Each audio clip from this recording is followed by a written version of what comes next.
Salut chers amis de lsccmtv.com. Nous voici encore une fois ce soir avec vous et devant vos écrans pour vous apporter une nouvelle, toujours une bonne nouvelle dans vos foyers. C'est vrai que nombreux m'ont appelé pour me faire savoir que c'est vrai, il y a des découvertes qui se sont faites à propos du message sur l'histoire secrète du mariage. Évidemment, c'est des choses que nombreux ne savaient pas. Et lorsque vous voyez, certains sont arrivés à découvrir.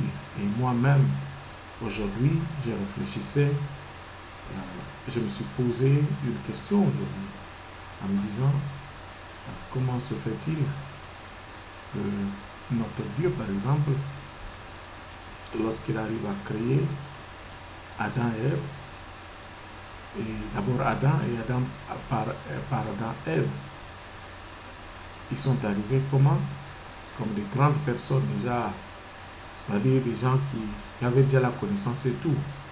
Donc, ils n'ont pas subi, ce que je sache, le passage de l'apprentissage en mots.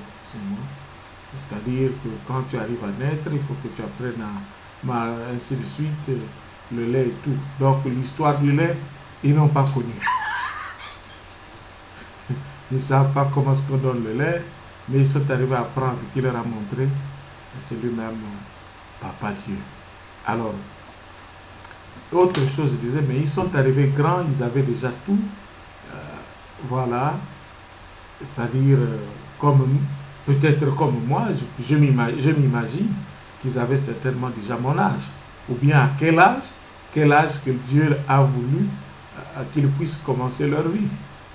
Parce que la Bible ne nous dit nulle part qu'ils ont commencé leur vie à tel âge. Au moins, ça pouvait nous permettre de se situer dans ce contexte-là. Et qu'est-ce qui se passe? À cet âge-là, mais eux, ils sont arrivés à découvrir beaucoup de choses. Et ils savaient tellement beaucoup de choses. Pourquoi? Parce qu'ils sont nés de Dieu, de celui qui est très, très, très fort. Mais vous aussi, vous avez des enfants. Pourquoi est-ce que vos enfants ne sont pas aussitôt intelligents, aussitôt sages, aussitôt couronnés de toutes ces choses-là? Pourquoi? Parce qu'ils doivent naître d'abord petits et commencer à découvrir cela petit à petit. Le langage d'un bébé, c'est pleurer. Quand un enfant pleure, il y a une couche, soit le bébé a fait pipi, il faut enlever la couche. Et quand l'enfant pleure, c'est aussi un même langage qui dit l'enfant veut boire quelque chose ou manger quelque chose. Vous voyez, l'enfant n'a pas un autre langage par lequel il peut communiquer avec sa mère ou son père. C'est juste par les pleurs. Quand il y a la douleur, l'enfant pleure. Quand il y a la faim, l'enfant pleure. Et quand il y a la joie, l'enfant rit. C'est la seule différence. Alors, vous voyez, nous allons parler un peu, juste en bref, du choix de métier. Je ne dis pas qu'il y a un mauvais métier. Il y a un métier qu'on ne peut pas choisir sur cette terre.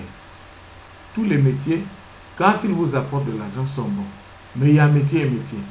Il y a des métiers, rien que pour donner la vie aux autres. Mais s'il y a des métiers, rien que pour tuer les autres, ces métiers-là ne sont pas bons. Moi, je ne veux pas parler de ces métiers-là. Je parle des métiers qui donnent la vie aux autres.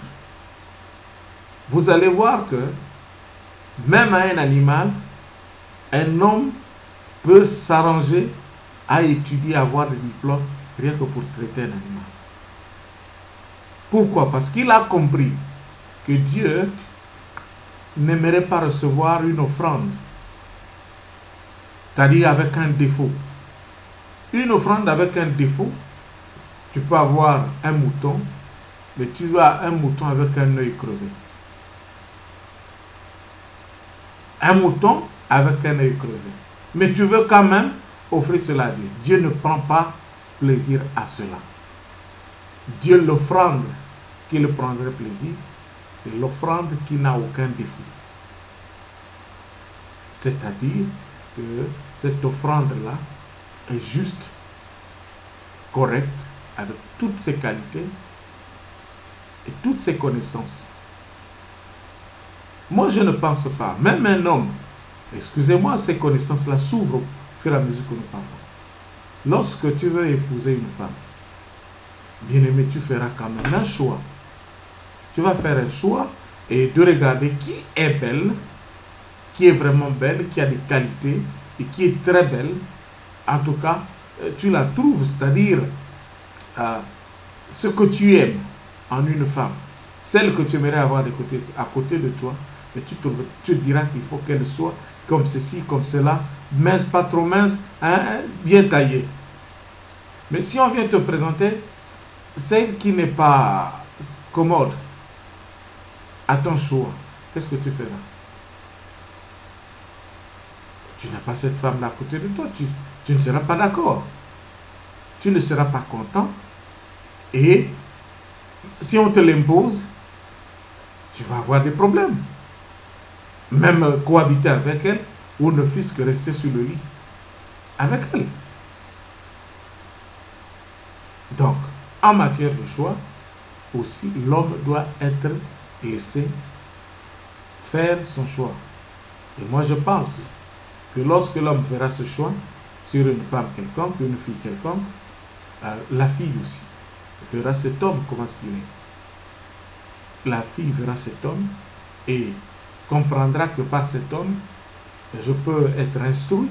Pourquoi? Parce que quand tu as besoin, même dans un travail de groupe, tu chercheras toujours à voir à côté de toi celui qui fait peut-être mieux que toi, celui qui fait plus que toi, celui qui est un peu plus avancé que toi. Tu voudras l'avoir à tes côtés. Pourquoi? Parce que là où tu as des lacunes, celui-là pourra facilement les compléter. Et c'est vice-versa. Donc, dans un foyer, celui qui a besoin d'une femme, faudra d'abord voir. C'est vrai qu'on ne voit pas directement le cœur. Celui qui connaît le cœur, c'est Dieu. Il regardera quoi d'abord? Ce qu'on appelle le physique de la personne. Si ton physique collabore, peu importe ce qui va suivre, en tout cas tu seras aimé et tu vas être attiré. Voilà pourquoi je vous conseille, bien aimé, chaque fois que vous êtes là, lorsque vous mettez les photos vous concernant et sur Facebook ou sur d'autres sites internet, je vous demanderai en tout cas de faire attention à vous-même. Parce que vous vendez votre image et votre image mérite d'être vendue cher. Cher, c'est-à-dire que votre image touche le cœur ou l'esprit de celui que tu penses piocher, même là où tu ne pensais pas le piocher. Donc c'est juste une parenthèse pour vous montrer un peu le sens dans lequel, si tes photos ou tes images ou tes vidéos sont de qualité, tu sais parler dans tes vidéos, tu sais aussi avoir de belles photos, bien aimé, tu verras que même là où quelqu'un se trouvait, même en Mongolie, il va payer le billet et venir là où tu t'habites. Voilà. Même en Mongolie, depuis Mongolie, on prend les billets. On va d'abord transiter par la Russie ou la Chine. Allez. Et finalement, on se retrouve. Même là où tu étais, bien aimé, on dit l'amour n'a pas de frontières. Tu es ici. L'autre est de l'autre côté là-bas. Mais tu ressens un plaisir. Tu arrives une joie qui traverse les frontières que toi tu ne vois pas avec tes yeux. Et tu t'imagines que tu es devant la personne. Et tu peux causer avec la personne, même le cœur. Alors aujourd'hui, on nous a facilité beaucoup de choses dans la communication. Les choses que nous avons ici. On a Facebook, on a YouTube, on a Hotmail, on a Yahoo, on a Google, ainsi de suite. Alors, faites-en usage de ces choses-là de la bonne manière. Mais ne le faites pas pour vous détruire vous-même, car ce serait mal fait. Sinon, on ne voudra pas regretter. Alors, de quoi est-ce que je vous parle? Comme je vous ai dit tout à l'heure, il s'agissait de deux familles. Évidemment, il y a deux hommes qui avaient leurs enfants, qui sont allés à l'école apprendre. Ils ont appris à l'école, ils sont allés jusqu'à avoir leur bac. Et évidemment, le temps d'aller à l'université pour terminer leur cycle d'études. Et un jour, être utile à leurs parents, c'est-à-dire trouver du travail et puis commencer à récolter. Évidemment, ceux-là, Je vous parle d'une histoire qui a eu certainement lieu dans plusieurs pays. Mais moi, j'étais avec les grands. Et mes grands faisaient un peu du théâtre et puis des sketchs. Et ces grands-là sont arrivés à compter cela et à les présenter aussi auprès d'autres personnes en leur disant que si tu trouves que tu es fort par exemple en mathématiques, il y a une discipline sur les mathématiques où il n'y a pas assez de gens et que tu as des qualités, forger sur les mathématiques, être un grand mathématicien dans de grandes universités, bien aimé, forge sur cela. Si tu es un comptable, tu sais calculer les nombres, tu es très fort en nombres, je te demanderai de faire le choix. Et si tu es fort dans la littérature aussi, tu peux être journaliste, tu peux être, comment on appelle ça, tu peux être un avocat, et tu peux être encore autre chose. Voilà. Et si tu es fort en langue, tu peux être bilingue, trilingue, je sais pas, et plus. Donc tu peux être interprète, et puis voilà, c'est des métiers. Et si tu aimes la cuisine, il faut que tu aimes d'abord le métier que tu veux faire, pour que tu le fasses. Si tu aimes la cuisine, tu aimes préparer, tu peux être un cuisinier, un grand cuisinier, et puis voilà, tu vas travailler chez les chefs, tu vas travailler chez les ministres, tu peux travailler dans des compagnies et qui ont leur centre à eux, et ce centre-là, ils ont du staff et qui rien que faire la cuisine, au lieu que l'entreprise, c'est-à-dire les travailleurs, sortent à des bureaux pour aller acheter de la nourriture ailleurs. Les travailleurs vont être concentrés à travailler dans ce qu'on appelle leur foyer. Et leur foyer, rien que pour manger sur place. Comme ça, ils n'ont pas aller. Vous imaginez, vous avez un travailleur avec vous qui est directeur et il n'y a rien à vendre là où vous êtes. Qu'est-ce qui va se passer? Il va sortir et quelque part, une voiture ou un accident, il ne reviendra plus au bureau. Il va se retrouver où? De l'autre côté. Donc, il y en a qui ont réfléchi et qui font cela et qui les mettent là aussi. Il y en a aussi qui sont des boulangers. Si vous aimez manger le pain, vous allez aussi être boulanger, vous allez faire de la boulangerie et puis ainsi de suite. Alors, qu'est-ce qui se passe? C'est juste un conseil. Il y a aussi les docteurs.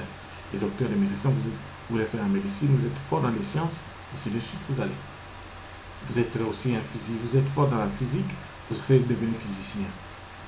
Tout cela, c'est de la connaissance. Et cette connaissance, vous la mettez à disposition de qui? Des hommes. Et les hommes qui font partie de quoi? D'une nation ou des nations. Quand vous êtes maintenant ce qu'on appelle organisme ou quelque chose d'autre. Mais aujourd'hui, je veux vous parler. Il faut pas rire. En tout cas, on ne se moque de personne. On ne se moque de personne, mais c'est juste un message, c'est juste une information. Aujourd'hui, d'abord, je vais vous parler de quelque chose. Il y a des grands couturiers français, il y a des grands couturiers anglais, il y a des grands couturiers italiens, et il y en a aussi des Américains. Mais combien de grands couturiers avons-nous en Afrique? C'est vrai qu'on parle de mon frère Al-Fadi, qui fait quelque chose de bien aussi. En tout cas, je n'aurais certainement pas eu à citer son nom, mais je le cite quand même. Mais il y en a combien? C'est vrai que nous n'avons que ceux dont on ne parle pas beaucoup. C'est-à-dire qu'ils sont encore à l'étape artisanale. Quand je parle d'étape artisanale, c'est-à-dire que il n'y a rien encore qui soit du professionnel, typiquement professionnel à l'intérieur. Or, le professionnalisme te pousse à un degré auquel tout le monde va regarder ce que tu le fais différemment. C'est-à-dire, lorsque tu le fais, c'est avec plus de soin. C'est-à-dire, la manière dont tu fais cela, c'est parfois un peu difficile. L'autre viendra et dire, ah, moi je ne savais pas que c'est comme ça qu'on faisait cela. L'autre est capable de venir copier chez toi. Et dire que moi je vais faire comme ceci. Voilà pourquoi nous, à lsccmtv.com, nous faisons du professionnel. Nous ne tâtonnons pas, mais nous tendons à devenir professionnels au jour le jour. Hier, nous n'étions pas comme ça, mais je crois qu'aujourd'hui, regardez ce que nous sommes, et moi je crois que demain, nous serons mieux que ce que nous sommes aujourd'hui. Pourquoi? Parce que notre objectif, ce n'est pas se limiter à une seule famille. C'est-à-dire que là où nous sommes en Angleterre, nous sommes en famille. Nous fonctionnons en famille. Mais, vous savez, dans la famille, il y en a qui peuvent vous aimer, il y en a qui peuvent vous haïr. Travaillez avec ceux qui vous aiment. Et ceux qui vous haïssent, laissez-les dans leur position. Jusqu'à ce qu'ils trouvent le meilleur compte de vous joindre. Lorsqu'ils auront compris, ils vont se joindre à nous. Voilà. Donc, pour vous dire, dans tout ce que vous faites, dans vos fonctions, ne doutez pas. Il faudrait que vous ayez d'abord de l'amour, de l'engouement, de vous dire que ce que je vais faire, je l'aime. Moi qui vous parle, lorsque j'étais encore à l'école primaire, qu'est-ce qu'on faisait? On avait ce qu'on appelle une liste. C'est numéroté de 1 jusqu'à un certain nombre. Et à chaque numéro correspondait ce qu'on appelle un métier.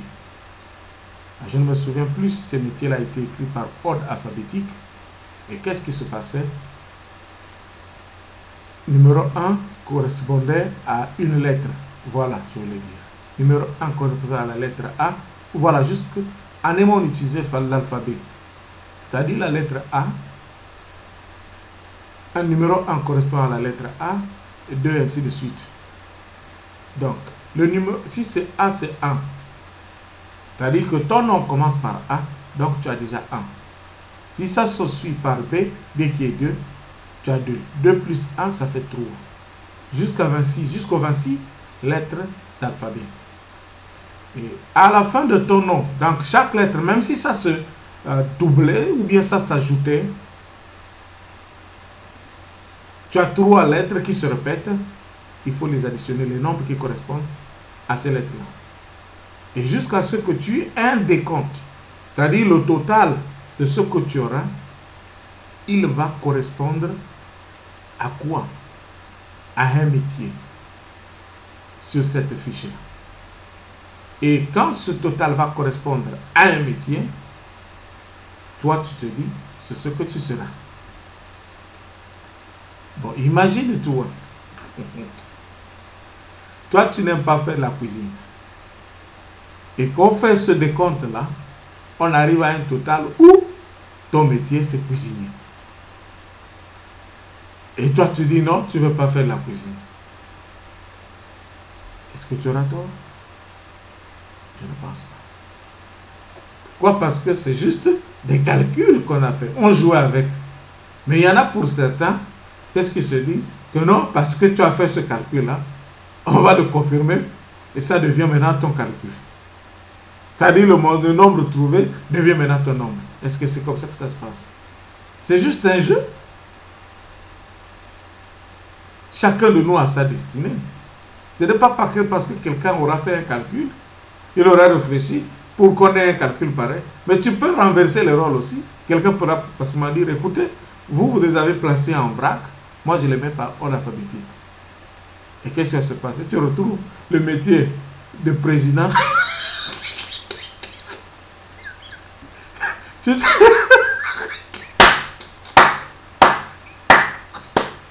Évidemment, tu te retrouves avec le métier de président.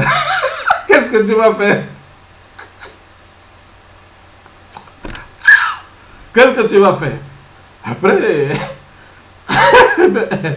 on dira, c'est ce qu'on a trouvé. Je dois être président. C'est tout. C'est ce qu'on a trouvé. Si c'est ça la réponse, il faut que je sois président. On monte, on descend. C'est pas un cadavre à mourir, non. Je dois être président. Vous allez dire quoi? C'est comme ça qu'on jouait. Mais notre jeu a été productif. Vous savez, moi, je crois lorsqu'on faisait des calculs, et ces calculs-là sont tombés sur quelque chose de très bien me concernant. On me dit, je crois que je devrais être pilote. C'est-à-dire pilote des avions. Un commandant de bord dans un avion. Dans des avions. Évidemment, je travaillais, je faisais ce qu'il avait à faire et réaliser ce rêve-là. J'ai aimé aussi le métier. Il fallait d'abord savoir quel est le rôle d'un commandant. Qu'est-ce que le rôle d'un commandant de bord ou bien des pilotes? Qu'est-ce qu'il fait? Définir un peu son travail. Bien aimé, tu ne roules pas à terre. Tu voles seulement, tu es en haut, en haut, en haut. Ça fait des honneurs, c'est beau. Hein? Mais la vie ne se trompe pas. Vous savez ce que tu aimes. Et si tu veux que cela se réalise dans ta vie, je me suis battu par la gauche et par la droite pour que je sois réellement pilote. Évidemment, je suis arrivé jusque là où le pilote était. Je suis arrivé juste à m'asseoir à la place du pilote. Pourquoi est-ce que je le dis? Évidemment, le travail que j'avais eu, m'a permis d'être là où le pilote était. Donc, travailler avec le pilote. Je ne suis plus arrivé, c'est-à-dire à être pilote, à m'asseoir sur un siège dans le cockpit, c'est-à-dire dans la cabine de pilotage, mais je suis arrivé à m'asseoir, à regarder comment ça se passe à l'intérieur d'un cockpit. Et je suis arrivé à rentrer de temps en temps, même en plein vol, aller m'asseoir et causer avec eux. Pourquoi? Parce qu'il m'a été donné de training, de savoir comment ce qu'il y avait lieu de venir les secourir au cas où ils avaient un mal, que j'appelle un malaise. On nous disait que si un commandant a un malaise, qu'est-ce qu'il faut faire et de quelle manière il faudra intervenir de là où il est. Et que lorsque il y a un copilote aussi, dans cette situation, comment est-ce qu'il fallait intervenir. On ne se limitait pas. Et il fallait savoir pour certains où est-ce que se trouve. Par exemple, c'est des choses que je vous dis qui sont comme ça, où est-ce que se trouve la hache. La hache je crois, dans le cockpit. Mais à quoi servirait une hache dans le cockpit d'un avion? Et il y a des appareils qui ne sont pas exposés, qui sont sous le siège de qui? Du commandant de bord. Et qui ne sont pas connus de tous. Bien aimé, alors vous voyez un peu, il y a des extincteurs, il y a des bouteilles d'oxygène, il y a des masques, et qui sont à l'intérieur du cockpit. Et savoir utiliser le débit qu'il faut utiliser sur un adulte. Et qu'est-ce qu'il faut faire? Il faut lui plaquer la masque. Ou comment on appelle la masque? Le masque, oui, excusez-moi, j'ai dit la masque. Je suis allé trop vite. Comment est-ce qu'il faut plaquer le masque? Et aussi, savoir s'il s'agit du cas d'un enfant, et comment est-ce qu'il fallait utiliser l'oxygène sur un enfant. Il n'y avait pas lieu de faire comme sur un adulte, qu'il faut prendre le masque et puis le plaquer. Non, pour un enfant, on prenait, dans des cas où il ne s'agissait que d'enfants, pas des cas d'urgence, on prenait une tuyauterie, c'est-à-dire le tuyau qui est relié à la bouteille, et puis à l'ouverture où il y a, comment on appelle ça, j'ai même oublié, là où il faut, disons bien là où l'oxygène sort pour un enfant, on nous dira qu'il fallait couper le tuyau et puis le faire promener juste au niveau des narines de l'enfant.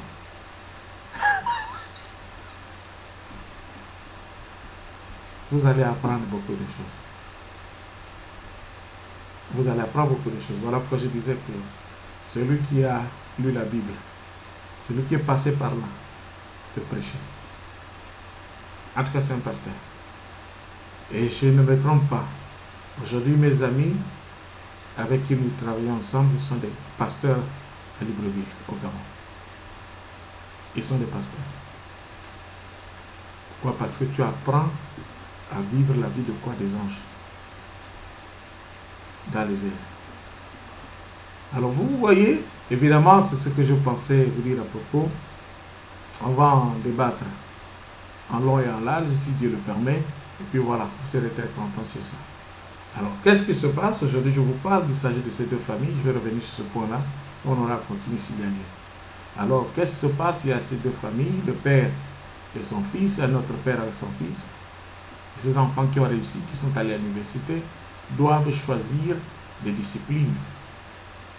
Évidemment, ils choisissent des disciplines. Ces disciplines, il y a un qui est arrivé à choisir. Il dit, moi, je vais être docteur vétérinaire. Et lorsqu'il choisit cette discipline d'être docteur vétérinaire, il doit donc voyager, aller en Europe, apprendre ce travail-là. C'est-à-dire le docteur vétérinaire, c'est celui qui traite les animaux, et voilà. Et lorsqu'il arrive, il apprend cela, et il rentre. Bon, il a son père, quand il rentre de là où il était, il arrive, papa, moi j'ai réussi à ce que je suis allé faire. Ah, mon fils, c'est bien. Alors, tu es quoi? Tu es jeune? Non, papa, je suis docteur. Il ne dit pas à son père qu'il était docteur vétérinaire. Il dit simplement qu'il était docteur. Lorsqu'il arrive à dire à son père qu'il était docteur, évidemment, son père avait ce qu'on appelle une hernie. Et vous savez que parfois, maintenant où les choses se compliquent, pour qu'on te perd une hernie, il te faut des moyens, il te faut de l'argent. Mais au départ, peut-être que les choses sont encore revenues à la normale ou c'était pratiquement gratuit. Maintenant, il faut payer quelque chose. Et il s'est dit, évidemment, moi j'ai mon fils qui est allé étudier tout ce temps qu'il a passé pour aller en France, et certainement en France ou dans un autre pays, c'est pour qu'il devienne docteur. Ah, avec le mal qui m'embête, donc il avait lieu qu'il puisse intervenir. Il dit à son fils, mais mon fils, il y a un nom que je ne préfère pas appeler ce nom-là, ici, là, sinon ça risque de créer encore quelque chose.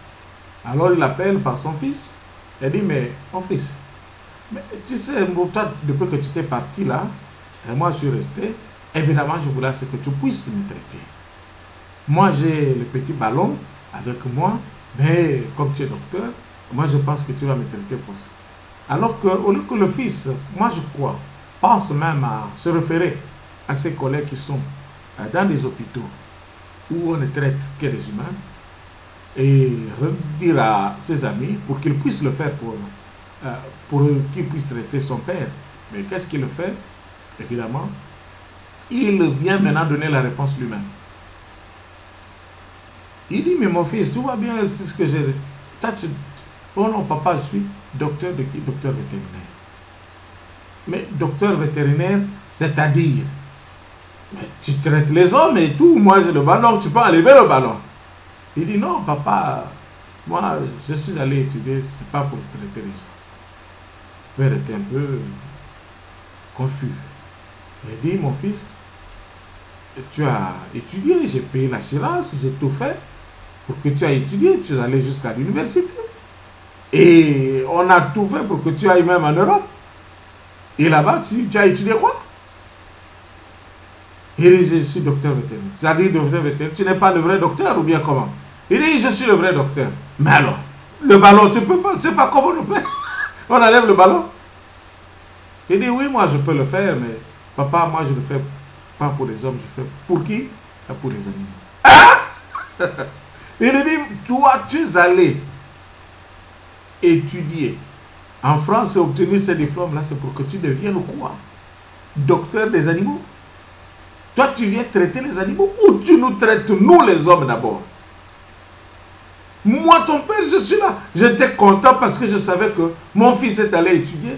C'est pour qu'il obtienne ses diplômes et avoir un grand métier, un très bon métier. Mais le travail que tu allais faire, finalement, ce que tu as étudié, c'est pour venir traiter les animaux.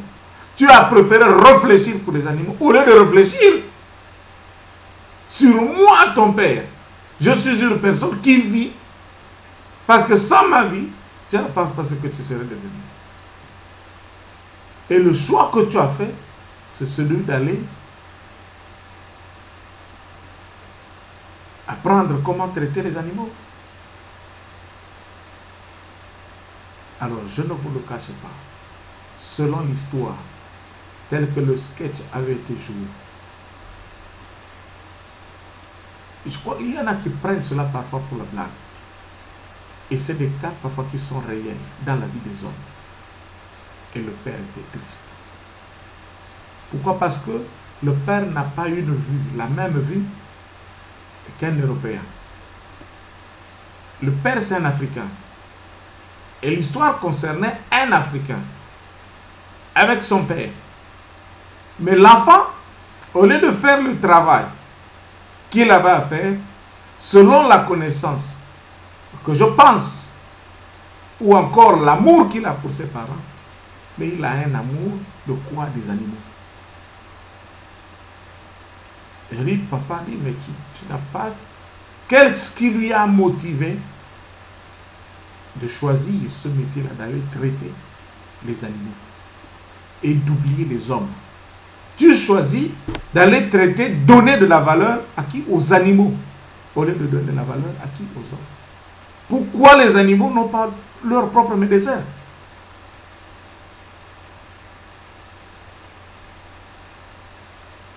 Pourquoi les animaux n'ont pas leur propre docteur? À cause du choix, que moi je n'appelle pas mauvais. Pourquoi? Parce que nous avons des animaux que nous chérissons et que nous aimons avoir à nos côtés. Mais quelqu'un comprendra cela dans un autre langage, dans un autre sens, qui dira que tu ne peux pas choisir un métier qui n'a aucun intérêt avec la vie d'un homme. Mais si tu choisis un métier pareil, imagine-toi dans cette ville-là qu'il y ait tous les médecins qui traitaient les hommes morts. C'est juste un exemple. Qui deviennent incapables de traiter. Pourquoi? Parce qu'ils sont occupés par autre chose. Bien aimé, tu n'as par exemple que 1 ou 2 animaux ou 3 à traiter. Qu'est-ce que tu feras? Tu vas t'asseoir et tu as fini avec les 3 animaux à traiter. C'est fini. Tu ne feras plus rien. Mais alors qu'il y a des centaines et des centaines de malades ou dans des hôpitaux, en train de faire quoi? En train de souffrir. Des hommes comme des femmes. Et parfois tu verras qu'il y a des hôpitaux, on préfère dans certains cas donner vie facile aux animaux d'avoir des rendez-vous rapides pour être traités. Mais là où il y a des hommes,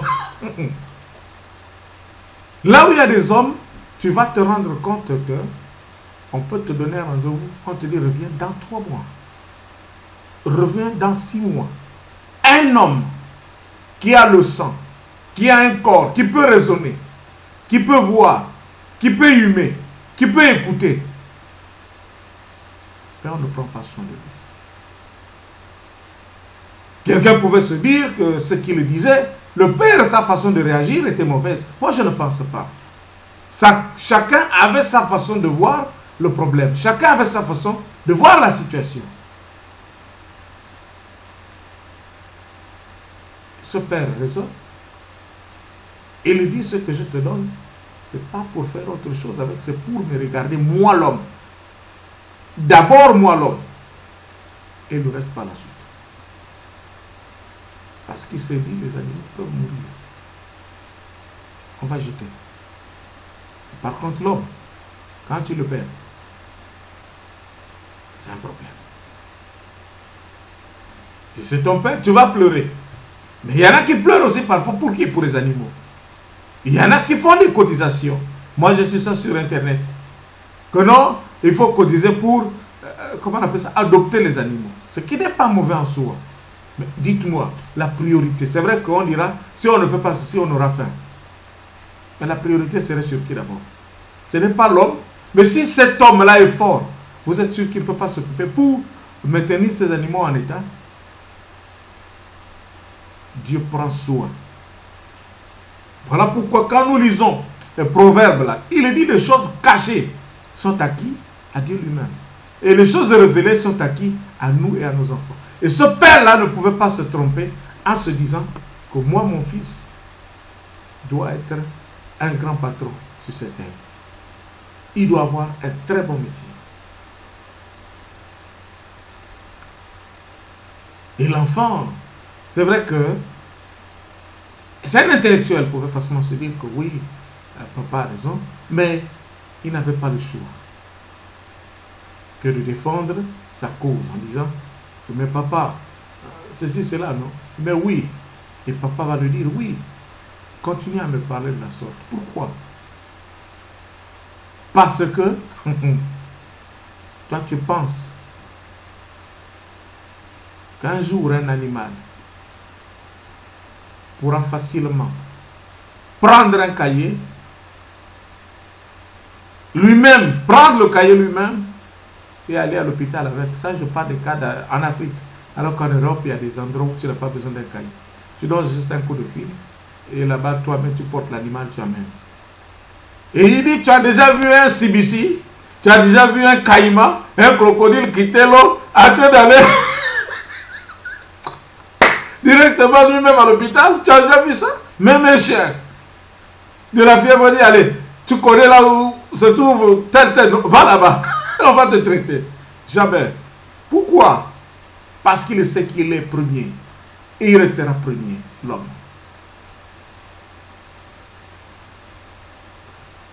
Bien-aimés, nous cherchons les bonnes choses.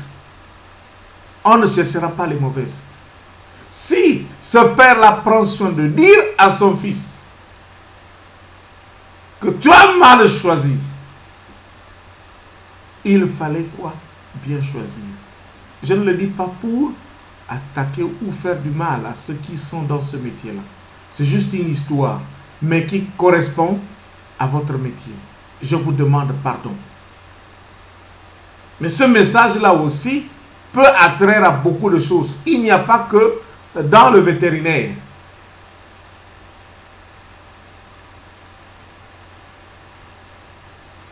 Parce qu'il y en a qui tombent en syncope. Et qui peuvent même mourir parce qu'ils voient un animal est mort. Il y en a qui laissent même des pensions ici en Europe. Il prend toutes les pensions, des millions. Il choisit, dit ce chien-là, c'est sa pension. Ah! Tu vas prendre des millions et des millions, laisser à un animal. Bien-aimé, tu es sûr que ce que tu fais, tu n'es pas en train de commettre des graves erreurs?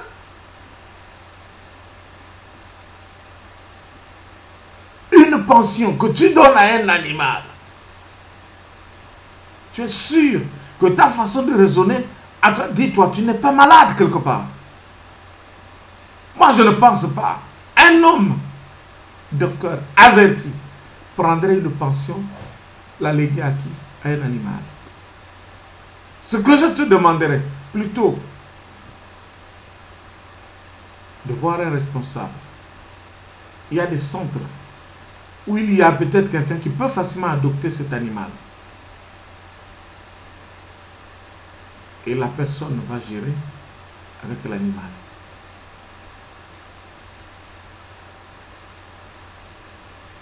Moi, c'est comme ça que je comprends les choses. Mais je ne pense pas que tu aies des millions. Tu dis parce que j'ai un cheval, ça c'est pour le cheval. Mais si tu réfléchis de la sorte, attends, je trouve maintenant toi ta place. Tu es où?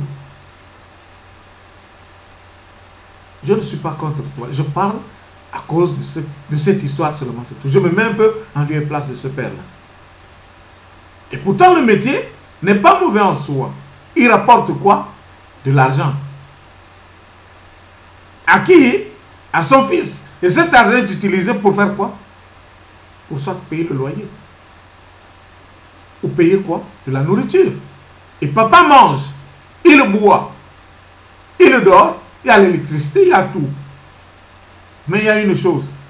Papa n'est pas content. De quoi? De ce métier-là. Je crois que je parle à quelqu'un. Il y a un métier qui existe. Mais ce métier-là n'est pas fait pour les hommes. Ce métier-là est fait pour les animaux. Et si tu as compris que ce métier-là n'est pas ton métier, bien-aimé, regarde-toi et change. Quand je parle à tout le monde. Peut-être que tu regardes la position dans laquelle tu es. Si ce métier n'est pas un bon métier, ou tu risques de recevoir des critiques venant de passer par là. J'ai parlé d'un seul métier. Selon ce choix de causerie, l'animal. Il n'y a pas un autre. Même ceux qui sont dans, cela n'a aucun problème. Regardez un peu. Alors, évidemment, pour le père, il fait quoi? Il n'y a rien à lire. Tout est dans la tête. C'est des choses, je vous dis que nous avons des rouleaux et des rouleaux. Des DVD, des CD, tout emmagasiné. Il y a un qui disait, ah non, je n'ai pas envie de dire ça. Excusez-moi. Alors, qu'est-ce qui se passe, évidemment?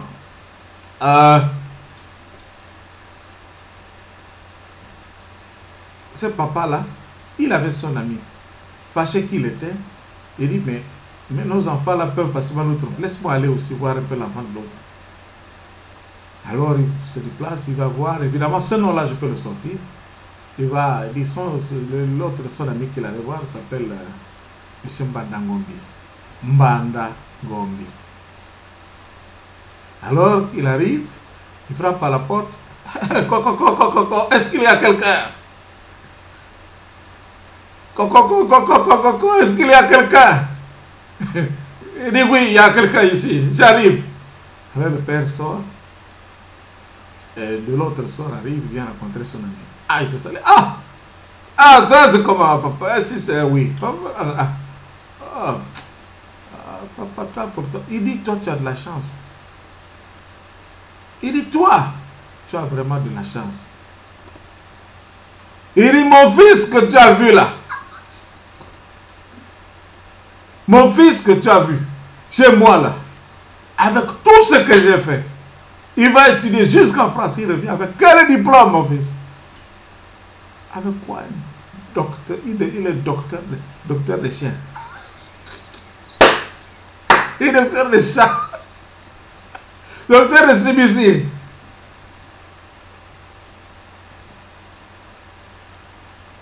Et j'ai même failli oublier, le père, quand il causait avec son fils, il dit, toi, le jour que les caïmans que tu traites là, les porte-piques, les chiens, les lions et tous vont se retenir un jour contre toi. Ils vont, moi je verrai là où tu vas fuir. Il dit, les chiens, un jour, les serpents que tu traites, les lions que tu traites.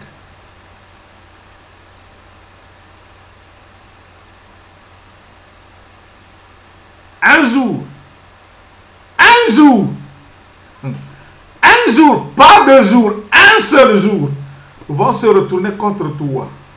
C'est par là que tu sauras que le choix de ce métier-là n'était pas un bon métier. Vous voyez, il dit un jour, ces animaux-là vont se fâcher, ils ne vont pas te reconnaître que tu leur as rendu service un seul jour, que tu leur as injecté tel produit, tu as pris soin d'eux. Pourquoi? Parce que ils n'ont pas ce savoir-là.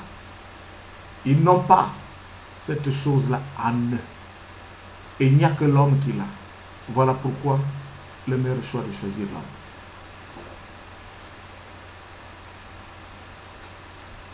C'est très profond. C'est très profond, mes amis. C'est très profond. Qu'est-ce que vous voulez que je fasse en tant qu'homme? Qu'est-ce que vous voulez que je fasse en lieu et place de ce père-là? J'aurais voulu être plus large en vous expliquant cela, en vous donnant le sens, même à travers un homme, c'est-à-dire transposer le message, le décortiquer et rendre le message utile dans la vie d'un homme. C'est-à-dire dire à l'homme ce qu'il doit normalement faire. Mais si tu ne le fais pas, bien-aimé, où penses-tu avancer? Où penses-tu aller? Que penses-tu obtenir en cela? Sois beau, sois élégant, sois propre et sois doux. Je ne dis pas rejeter les animaux, non. Ce sont nos amis, pour certains. Et les autres, nous les mangeons. Réfléchis pour toi là. Alors, évidemment, le père qu'il va trouver, M. Madame Ngombi, lui dit, oh, mais ton fils a un bon métier. Le métier, il est docteur vétérinaire. De quoi? Docteur des chiens, des cabris, de ceci, cela. Il dit, oh, c'est le métier qu'il est allé faire là-bas. Il dit, mon frère, il dit, toi, tu as chance. Il dit, tu as la chance. L'autre qui est arrivé, il dit, tu as la chance. Il dit, quelle chance que j'ai? Il dit, mon fils, que tu vois là,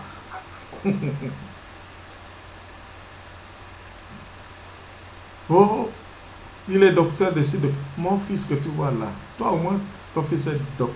Mon fils là, c'est quoi? Il a un métier bizarre. Il dit lequel? Il est directeur du cabinet des ministres.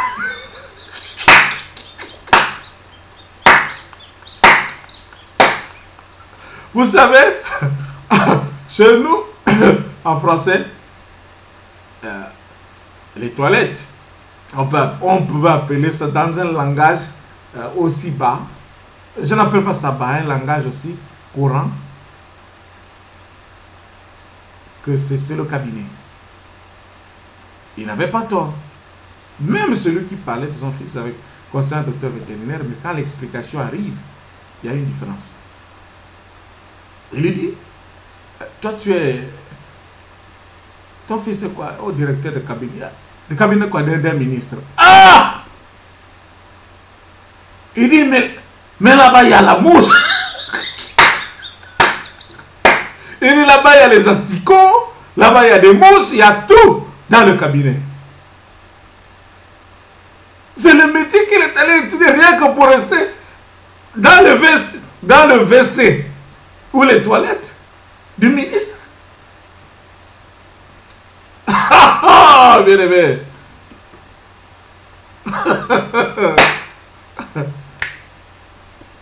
Papa n'avait pas encore l'explication réelle du métier. Quand il appelle son fils, il dit, mais toi, tu es quoi? Directeur de quoi? Il dit, papa, moi, je suis directeur du cabinet du ministre. Ah, mon fils, l'argent que j'ai perdu. Pourquoi tu deviens directeur du cabinet du ministre? Papa ne savait pas qu'être directeur du cabinet du ministre, c'est un très bon métier. Bon, disons bien, c'est un très bon poste. Et il fallait expliquer. Et lui aussi, il dit, mais toi, attends-toi. Le jour que les mouches, les asticots,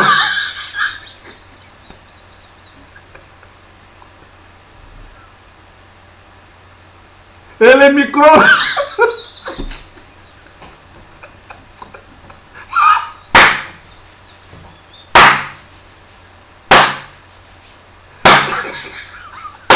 oh, que c'est beau. Ces choses-là vont se déplacer des toilettes pour venir contre toi. Par là que tu sauras que le métier que tu as choisi n'est pas bon. Ah, bien aimé. Nous avons des parents. Nous avons des parents qui savent raisonner et qui nous connaissent et qui connaissent les meilleurs métiers. Voilà pourquoi dans un certain pays, par exemple en Europe, il y a des pays africains aussi, certains parents ont compris qu'il y avait lieu d'aborder ces questions-là avec leurs enfants et selon le cursus scolaire qu'ils ont et la façon dont ils avancent dans leurs études. Et puis même dans le choix du travail ou le choix du métier. Il y a des métiers, tout est bon. Il y a des métiers qui ne peuvent pas s'échapper aux hommes, comme aux femmes. Je vous ai dit il n'y a pas longtemps, j'ai cité un peu, je donnais le nombre. Je ne parlais pas du nombre, plutôt que je donnais un peu